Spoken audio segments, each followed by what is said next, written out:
unfortunately, a whole new generations of Canadians now know what inflation feels like, and they didn't like it one bit.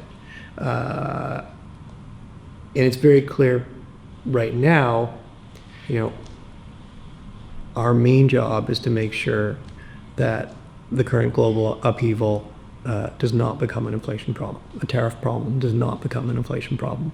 That's not going to make any of this any better. We benefited in the last number of years from the tailwinds of peace, of globalization, of demographics. Those look to be shifting in reverse. So we probably are faced with a more shock-prone economy.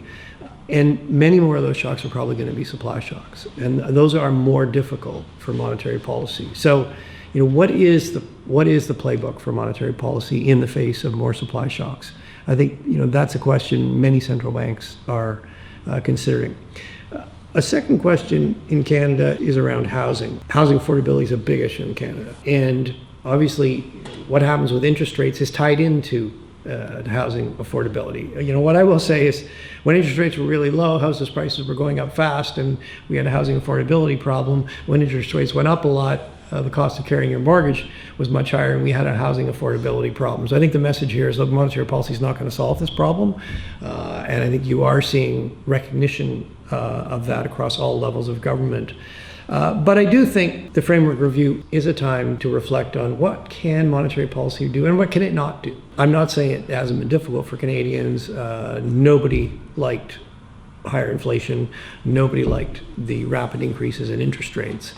But you look back, and yes, it was difficult, but the framework performed well. We got inflation down.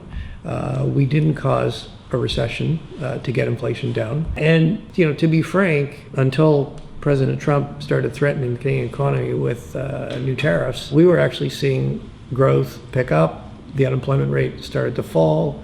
Businesses were hiring. Consumers were spending. The Canadian economy was on a good track with 2% inflation. I'm not going to pretend it's been an easy few years for anybody, but I think the framework has performed well.